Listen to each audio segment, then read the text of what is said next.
Welcome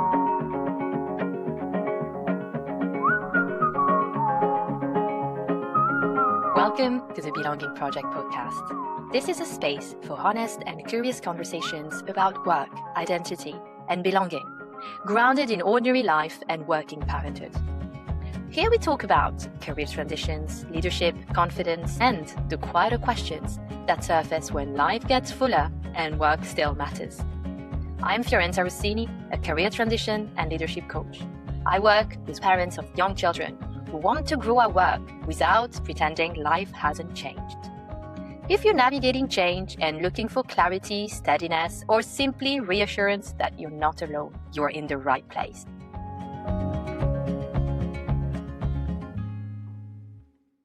Today, I am sitting down with Hannah Douglas. Hi, Hannah. How are you? I'm good, thank you. How are you? I'm well, thank you. Right. You are a mum and you're also an actress, an award-winning actress, actually. And you've also launched your business, LoudHer Voice Coaching. So that is quite a few things, quite a few hats there for you. How did you start your business? What was the catalyst for that? Yeah. So obviously I trained as an actress and have worked as an actress my whole life. And then after I became a mum, I was talking to so many different women, mainly mums, who were feeling like they kind of weren't heard properly at work, or were nervous about going back to work, or just sort of had this sense of feeling like didn't quite know what their voices were anymore. And I really felt that kind of sense of identity shift as well. You know, when I became a mum, before I had Leo, I thought, when he's 6 months old, I'll totally be fine. I could go out, I can go and work, I can do this, it'll be fine. And I really didn't feel like that at all, and felt the complete opposite and just didn't want to be away from him at all. So that was a real shock to the system, because work had always been my passion. It had always been like everything to me. And so it was kind of a lot to shift my priorities and my perspective on things. And motherhood really does that for you. So I basically took everything that I've kind of known from acting and my experience there.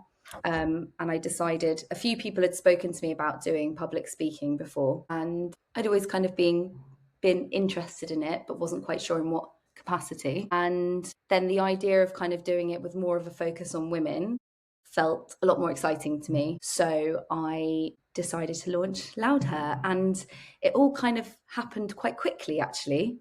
Once I'd kind of had the idea, it happened quite quickly, and seemed like it was actually something that people were calling for and were interested in. And so it's been growing from there, really. Fantastic. And so how is LoudHer helping people, women? So it's public speaking and voice coaching, mainly for women. And I do either one-to-one sessions, group sessions, or corporate sessions. And I use actor-based tools and training to talk about things like the breath and the voice and confidence and how they're all connected. And I'd say it's quite a holistic approach. It's not your average or old-fashioned kind of power pose, here's how you use a big voice and here's how you kind of dominate people, public speaking training. It's more about getting people to recognize how everything in life affects your breath and your voice, and therefore your confidence, and that there are tools and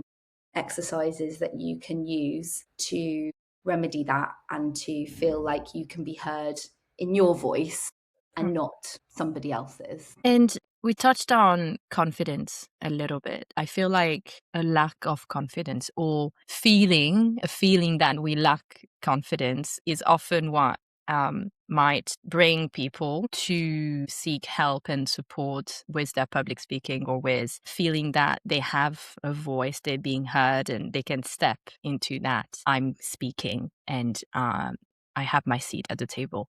What's your opinion on confidence? Do you think that it's something that we build over time?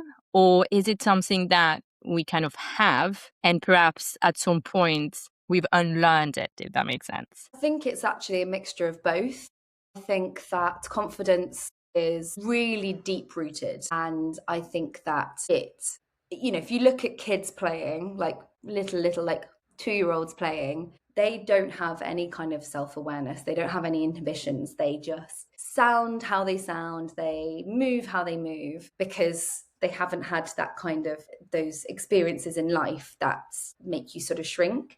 I was confident as a kid, and actually when I became a teenager I lost loads of confidence because I'd been like the musical theatre kid who loved performing, I then kind of was labelled as maybe being a bit too much or a bit too full of myself. So I completely shrank and decided that I didn't want to be like that anymore. So interestingly, throughout my career as an actor, I actually never liked speaking in public as myself because I like being a character. I didn't like being myself. So I had to do quite a lot of digging to figure out where that had come from. So I think that it is something that I do think it's something that's in us, and then our life experiences determine kind of whether that stays. But I think it is something that we can build back up. And I think that it's so connected to the breath. The breath and confidence just go hand in hand, because I think when your confidence is knocked or when trauma happens to you, we shut that breath off because we don't want to feel certain things. And then that has an impact because then your body kind of tenses up and your voice can't flow. And then we get less confidence because we feel like our voice isn't being heard. Whereas actually, if we can do some of these tools where we can get that breath dropped and we can encourage our body to feel open, then that can then have a positive impact on your confidence, because you start to realize that actually I do have the tools, and if I do these breathing exercises before a meeting, actually I did feel slightly less nervous. So then it can build back up. So it's a journey, really. It's not gonna be an overnight switch. Wouldn't that be nice if it was? I wish. Yeah, I'd be so rich if I could just sell a little pill that makes you really confident. Do you find that people come to you and that's what they expect? Not as much as I thought, actually. I've actually had a little bit of the opposite. So I think I had people who thought that certain things would take a really, really, really long time. And actually, in one session, they found tools that helped them more quickly and more immediately. But no, I haven't had so much of people just going, make me be confident now. I think because it's so deep rooted, I think it's more common for people to think, oh God, I'm never going to feel confident. I'm never going to feel like I can do this. I suppose the only thing I have had is people who want to work on specific presentations. We look at things that they can use very, very quickly. For example, one girl had a big presentation the next day. So it was kind of trying to find things that were going to help her immediately, but still letting her know and kind of making it clear that this work does take a bit more time. Yeah. Yeah. Talking about work presentations makes me think of comments that I've heard quite a few times, actually. Professionals mentioning that they think they have their work voice that actually doesn't quite sound like their voice in normal life at home with their friends. Is that something you hear as well? What's your take on this? Yeah, totally. There's a lot of people who say they have a kind of, it was always called a telephone voice in the past, where it was put on a bit of a posh voice on the telephone. And I suppose it kind of comes from that. I think a lot of people feel one of two things. Either they feel that they change their accent slightly, or they change their tone for work purposes, or they feel like in a work environment their voice completely shrinks and holds back, and they feel a lot less confident than they would maybe if they were kind of with their friends or their family or people that they felt comfortable with. So yeah, it's quite common for people to feel like their voice changes. Well, that's reassuring for anyone listening to this. This is reassuring. And I think we also hear about, if you're a good public speaker, you sound polished. Is that true? Do you have to? I mean, I don't think so, but what do you think? I don't. I think that I think I could probably speak for about an hour just on this. I think that the expectation to be perfect is what is so damaging to confidence and is what makes people not speak. I think that if you are talking about a subject that you're passionate about, we will listen, because if you're interested in it, we will be engaged. I think that there are tools that you can use that help you sound more polished. Polished is probably the wrong word, help you sound more grounded. For example, I think a lot of us rush because we just want to get everything out there and then shrink back into our holes so that no one's looking at us anymore. I'm done. Okay, goodbye. And I think a lot of us, when we have finished, especially women, we often apologize for ourselves or kind of do that thing where you go, yeah, so yeah, anyway, yeah, that's me. And so I think there are little things that you can do, breathing exercises that help you with rushing, that help you with that confidence to be able to stop when you've finished your sentence. Simple public speaking tools that can help you sound more grounded. But I don't think it matters what your accent is. I don't think it matters where you come from. I don't think it matters what your personality is. I think, you know, especially in this world of AI, I think what people really enjoy about a speaker is seeing a little bit of them and something that we can relate to. I think that's the most important thing. Yeah, we want to make sure we have a human in front of us. You've mentioned that there are a few tools that help in getting more grounded. What's your favorite tool or the one that you end up recommending the most? Again, so everything comes back to the breath. So I think if I could give somebody one tool to use just before speaking, it would be either sitting or standing somewhere where you can really feel your feet on the floor, making sure that your knees and your shoulders are relaxed. Yeah. So I not slumped, but also not so kind of upright that you're causing tension. And then putting one hand on your chest, one hand on your belly, and doing a breathing exercise called balloon breathing. So you breathe in through your nose and you think about a balloon expanding in your belly and your ribs. And then you blow out on a F sound. And you imagine that balloon deflating, like you're squeezing every single bit of air out. And then you let that breath back in again.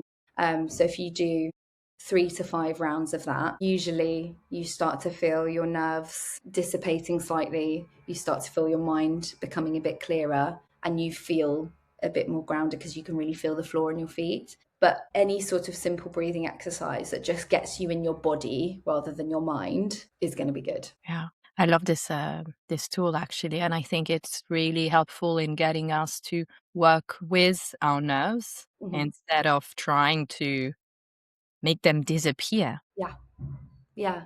Nerves can be a really good thing. I read someone say, I think I shared a post recently that said they imagined that kind of slightly panicky heartbeat feeling as being an inner applause. And I loved that idea of just shifting your mindset slightly, of going, because it's the same, comes from the same place as excitement. My partner is really scared of roller coasters, and he was in the queue and he decided to do an experiment and he was feeling really nervous. And he was like, I'm just going to tell myself that I'm excited. I'm just going to keep saying, I'm so excited for this.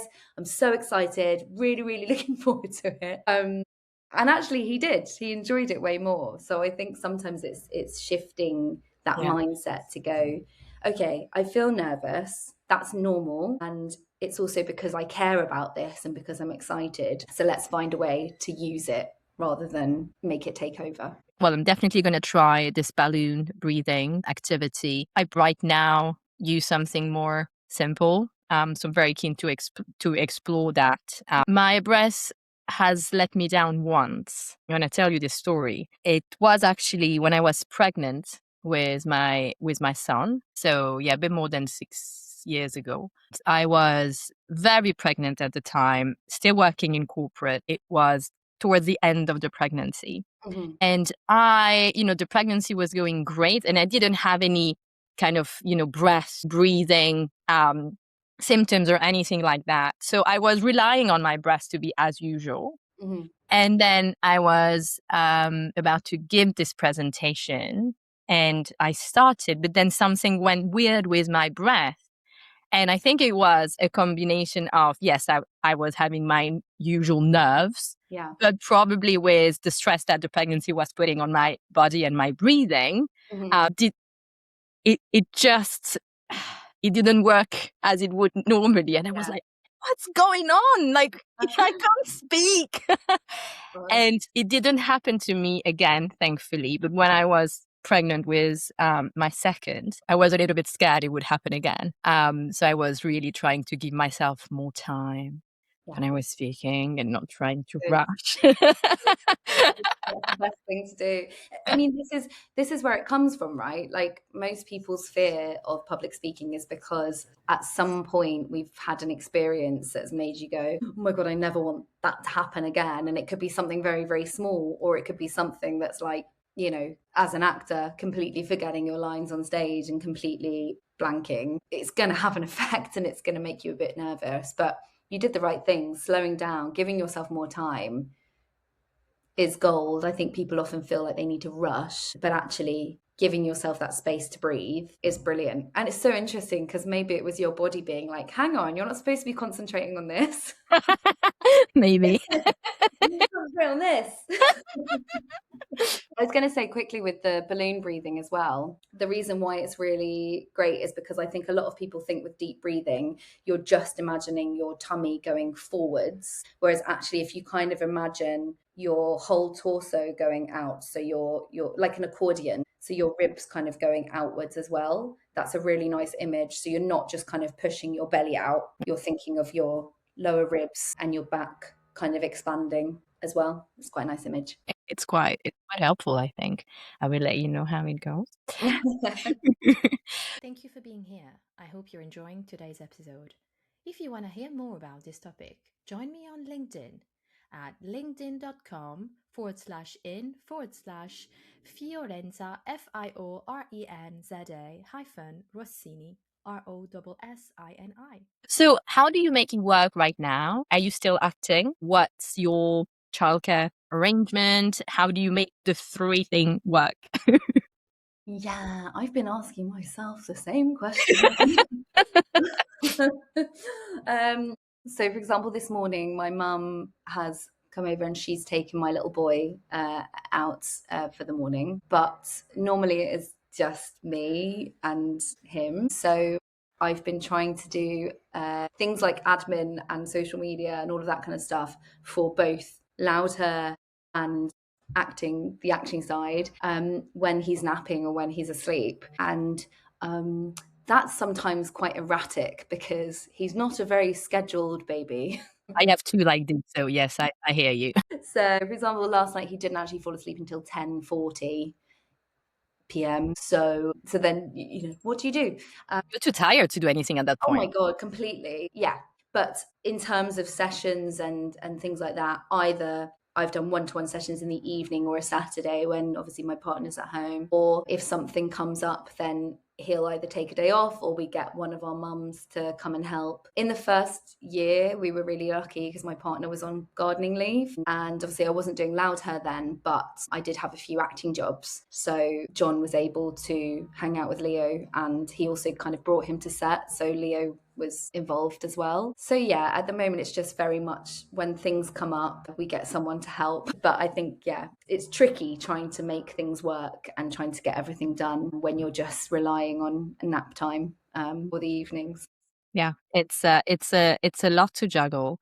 And I have read quite a lot on socials about actresses bringing their baby on set. Obviously, what I read was related to kind of Hollywood-based actresses, but is it really a thing? Like, is it common to bring your baby and is it kind of widely accepted? Yeah, do you know what? I was really pleasantly surprised because actually, also I had 3 filming jobs last year, and all 3, one of them, Leo was actually in, like you can't really see him, but he was in it. So he was literally on set filming with me, which was really fun. And the other one, because I finished work on a video game that's coming out in February. Ooh, exciting. Yeah, and he came to set and they actually had a tiny motion capture suit, so they put it on him and filmed him kind of, yeah, walking around in the studio in this suit. And yeah, the other one, they were so happy for John was there. That was quite more early on, the first one. So John was there in the green room with Leo, and if I needed to go back, they were pretty chilled. So I think it varies. I think, you're always going to hear of situations where people aren't as welcoming or where it's a little bit more tricky. Obviously, filming is very time sensitive, so it can be there's a lot of pressure. But actually, I've been really pleasantly surprised so far at how welcoming people have been. And it's felt really nice to include him in what I'm doing. And, as time goes on, it will get easier to, if I need to go away and film for a night or a couple of nights, then that will kind of become easier. But yeah, so far it's been nice kind of being able to include him. That's great. That's great. I wish it'd be so welcoming in a corporate space. I know, yeah. And I don't think it was like that before. I think, yeah. I think obviously the acting industry is its own thing. So it's very different to a corporate space. But yeah, I think now that there are a lot more female casting directors, a lot more female producers and women behind the camera, I think it's becoming even better. Yeah, that is great to hear. And I want to ask about when you were pregnant. How is it in the acting industry? Is it quite welcoming? Some women would say in the corporate world, oh, there's this promotion I didn't get. There is this opportunity I didn't get. Does that also happen in the acting industry? Yes, I think definitely. I think when it was early on, it was okay because obviously you can hide it. But obviously, what I do is it matters what you look like. So there are certain things that I then didn't get put up for or wouldn't have been able to do. So I suppose potentially could have missed out. I think the great thing that because I was doing loads of work on the video game, actually that didn't matter because it was motion capture, performance capture. Actually, it didn't matter that I had a bump because they just made it go away. My character didn't have a bump, and it was quite weird seeing because I could see my character sort of mapped out on a screen at the same time I was moving. And it was really weird as my bump got bigger to see, in real life, the sensor would be kind of like out here.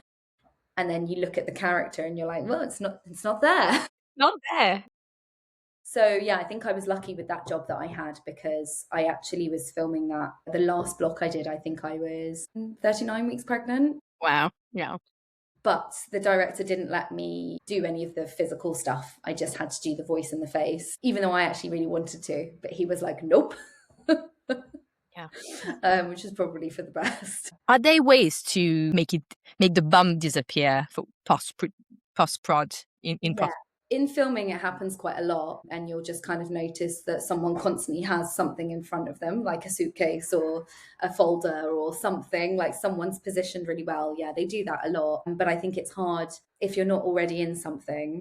To be cast, yeah. It's hard to be cast. Yeah, it depends. Yeah, it depends. I mean, I know even kind of more famous actors had to say no to something because they would have been really pregnant at the time. So yeah, it depends. It's one of those things where actually for the man, as a male actor, that's something they never ever have to think about. Whereas it does have an impact on your career. Yeah, definitely. Yeah.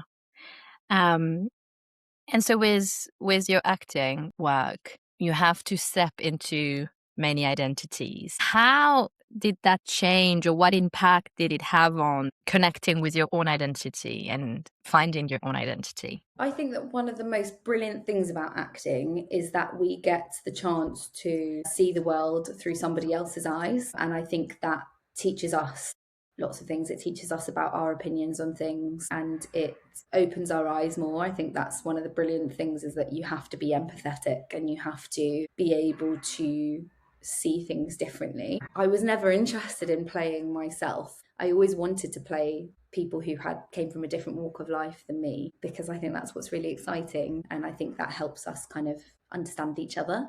I think it's tricky sometimes if you're playing someone who you really don't relate to and is quite a horrible character. That's hard because you have to find something. You have to find the human element of them and the thing that you can relate to. And there usually is something, even in the worst people. There's usually something you can find and cling on to that makes you understand why they're making the decisions they make. But yeah, that can be more challenging. Yeah. I can understand that. And so you mentioned at the start of our conversation that it didn't necessarily come easy to you to be on stage and be you. Mm-hmm. Could you tell us a little bit more about that and how you found your way to be you on stage? Yeah. Yeah, so I think because I had spent my life like I was acting when I was a kid. I was so used to being on stage or in front of the camera playing characters. And, I've always loved playing with accents and all of this kind of stuff. So that side of things, I always had that confidence. And like I said, I think it was as I got older, I had comments and experiences at school that made me feel a lot more nervous. And I think even when I went to drama school, because I was quite young, we did all this voice training and all these amazing classes. And I think even then it took me a while to fully be able to realize the power of my own voice, because I think I was frightened of becoming too much and too big. And I remember a director said something to me like, I think she said, you remind me of my daughter, and I feel like you're almost frightened to be too good or too big. And I didn't get it at the time, and now I sort of get it. And I think it happens to a lot of people, but a lot of women, I think we are frightened of taking up too much space and frightened of being told that we're arrogant or bossy or whatever it is, all of those words. So we really, really hold back, and it can take a long time to physically be able to let loose. So I think actually, as time, being an actor, kind of working in the industry, definitely gave me that depth, and acting gave me that experience and the space to be able to find that in myself in terms of being a character. But I think actually in terms of finding it in myself, I think motherhood has really done that for me. Especially having a little boy, it's just really important to me that he knows that my voice matters, that women's voices matter, that his voice matters. And I really want him to see me talk without apologizing for myself and without being frightened to be too big. I really don't want that for him. I really want him, and little girls especially, to know that it's okay to fill up the space. So yeah, I really think it's actually not been since becoming a mother that I've really found that in my speaking as me. This is a beautiful story. It really changes us when we become a mom. And so when you got to this realization of how you wanted to show up, how you wanted to be, I mean, you probably were already, but this was kind of turning the volume up, I'm thinking. What did you notice? Did you notice anything that changed in your relationship with your son? Yeah, I think I've been much kinder to myself. I think I also, just in the way that I look at or think about or talk about my body as well. So not just my voice, but I think pregnancy and then becoming a mum has made me see my body completely differently. So not apologizing for that. And I think maybe also because I'm really sleep deprived, I just don't have as much patience. So I think I'm More a bit straight more, to the point. this is what I think. Take it or leave it. Yeah. I just don't have the time to sit and deliberate and worry about kind of how I'm coming across. I literally don't have time for that. So I think it's a little bit of that too. I've definitely noticed that actually if I think something, I have more confidence in saying what I think or asking for what I want than maybe I did before. I love that. Motherhood has made you even more confident. Yeah. And perhaps in your work, in the moms that come to you, you might hear women say, actually, I've lost my confidence since I became a mom. What do you think that could be? I was just going to say, I think my experience, I think I'm very fortunate that I've had that experience. I think a lot of people do feel the opposite, and I can see why, and I can see where that comes from. I think it can be a whole variation of things depending on the world that you were in work-wise before, because I think perhaps the corporate world isn't quite as welcoming of mothers. I think it's getting better, but I think perhaps a lot of those spaces are still not quite as welcoming. So I think women feel like then they're not getting the chance to progress. They're not kind of getting the chance to have their voices heard. I also think it depends on your family situation as well, because, I think as much as you say before you have a baby, we're going to make sure everything is 50-50 and really equal. It's so difficult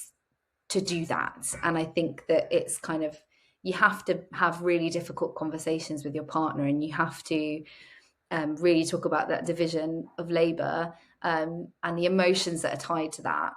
It's a lot. And I think that there are a lot of people who feel like things aren't what they would like them to be, but they feel like they can't change it. And I think that can really put strain on relationships, and therefore that can make you lose confidence as well. And also, because we're all different, some people really want to spend all their time with their children, and some people don't, and that's okay. So I think it really just depends on you, and all of those different aspects of your life, to whether it's going to make you feel kind of more confident in yourself or less confident, because we're all different. Yeah, no, absolutely. And when we return to work, and if we decide to return to work as a parent, I feel like how much we feel safe to be who we are in our new identity of, we are a parent now, also matters in finding, in getting our confidence back if it got a little bit wobbly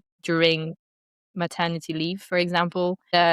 Passing by comments that people can make, colleagues can make, our boss can make, it can really have an impact, because it can be such a raw time. I mean, firstly, we are sleep deprived, and most moms and dads, when they go back to work, they're still sleep deprived.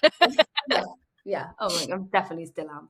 I think that the confidence is about three things. It's about breath, permission, and then choice. So it's where your breath is sitting and being able to feel open and get that breath dropped. But then it's having the permission to feel like you can say what you want to say, be who you are, and not feel judged. That's probably one of the biggest things. And then it's the choices that you make from that once you feel kind of secure in your breath and feel safe. I think especially as mums, we get a lot of comments, and you're always being, whatever you're doing, you're always being made to feel like you are doing something wrong. Whether you choose to go back to paid work, don't go back to paid work, whether you put your child in nursery or don't put them in nursery, sleep situations, breastfeeding, everything, like whatever you're doing, everyone has an opinion. Everybody has an opinion. Like even people who don't have milk producing breasts have an opinion on breastfeeding, which is just insane. But yeah, so I think that can really make you feel uncertain in yourself. And I often feel like I am kind of ready to, like, it's almost like you're ready to fight. You're ready. Oh, yeah. I am too. It's exhausting. I have a friend who, it was last summer, she was sending me a few stories of women who were breastfeeding on a plane, and the flight attendant comes to them and they're like, okay, someone has complained, and basically they asked to stop breastfeeding. Those stories never happened to me, but I was ready. I was embodying the story. And then when I was next on a plane, I was like, I'm ready. Come to me. I know, I'm exactly the same. I'm like, this is what I would say if anyone does that to me. My friend would say, you don't have to, say anything. It's your legal right. Like, yeah, but I want to fight. Yeah. You want the movie moment when you just go on, go in a monologue. Yeah. And they're like, please, can someone film this? No, I'm joking. Yeah, I'm so with you. So you've mentioned permission. I like that. So breast, permission, and choice. Would you say in permission there is an internal element, but also an external element then? Yeah, 100%. I mean, I think actually the biggest part is giving yourself permission. I think that's the biggest battle. I think that the external permission is probably more about things that happened to you when you were younger, whether that's from family, friends, society, whatever it is. I think they can kind of really have an impact on whether we feel that permission as we grow up. But I think the biggest element of it is actually being able to give yourself that permission. Thank you so much, Hannah. I've really enjoyed our conversation. I don't want it to stop, but... But it would be a very long podcast. Thank you. Thank you for having me. If you enjoyed this episode, please subscribe and leave us a review on your podcast platform of choice.